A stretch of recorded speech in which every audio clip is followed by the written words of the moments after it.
শতাধিক গাড়ি বহর নিয়ে পঞ্চগড়ে নিজ এলাকায় শারজিস আলমের প্রবেশ নিয়ে প্রশ্ন তুলেছেন জাতীয় নাগরিক পার্টির জ্যেষ্ঠ যুগ্ম সদস্য সচিব তাসনিম জারা। যারা আশা করেছেন শারজিস আলম জনগণের সামনে এর একটি গ্রহণযোগ্য পরিষ্কার ব্যাখ্যা তুলে ধরবেন। এতে জনগণের কাছে এনসিপির ভাবমূর্তি আরও শক্তিশালী হবে।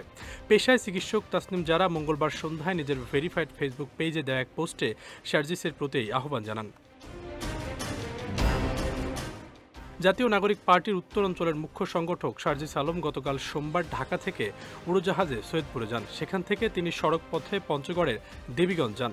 দেবীগঞ্জ থেকে শতাধিক গাড়ির বহর নিয়ে শারজিস আলম জেলার বোদা, পঞ্চগড়, তেতুলিয়া ও আটোয়ারী উপজেলা সফর করেন। শারজিস আলমের বাড়ি আটুরিয়া উপজেলায়। নতুন রাজনৈতিক দলে গুরুত্বপূর্ণ পদ পাওয়ার পর প্রথমবার বাড়ি যাওয়ার পথে শারজিস আলমের এই শোডাউন নিয়ে রাজনৈতিক অঙ্গনে নানা আলোচনা সমালোচনার জন্ম দিয়েছে। বিএনপি মহাসচিব মির্জা ফখরুল ইসলাম আলমগীরও বিষয়টি নিয়ে আজ প্রশ্ন তুলেছেন।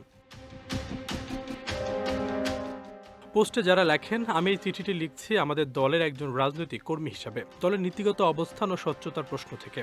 সম্প্রতি তোমার নিজ জেলায় শতাধিক গাড়ির একটি বহর নিয়ে প্রবেশ করায় জনগণের মনে যৌক্তিকভাবে কিছু প্রশ্ন তৈরি হয়েছে। তুমি কিছুদিন আগে প্রকাশ্যে বলেছিলে আমার আসলে এই মুহূর্তে কোনো টাকা নেই, ধার করে চলছি, এটাই হচ্ছে রিয়ালিটি। আমার পকেটে মানিব্যাগও নেই। তোমার এই সাদাসিধে জীবনযাত্রার কথা আমাদেরকে অভিভূত করেছিল এবং জনগণের কাছে আমাদের সংগ্রামকে আরও গ্রহণযোগ্য করেছে। কিন্তু সে প্রেক্ষাপটে এত বড় একটি আয়োজন কিভাবে সম্ভব হলো, এর অর্থায়ন ও ব্যবস্থাপনা কিভাবে হয়েছে, তা নিয়ে মানুষের মনে প্রশ্ন আসাটা স্বাভাবিক। আমাদের দল স্বচ্ছতা, সততা ও জবাবদিহির ভিত্তিতে একটি নতুন রাজনৈতিক সংস্কৃতি গড়ে তোলার যে প্রতিশ্রুতি দিয়েছে, সে জায়গা থেকে এসব প্রশ্নের স্পষ্ট নির্ভরযোগ্য উত্তর দেওয়া আমাদের সবারই দায়িত্ব।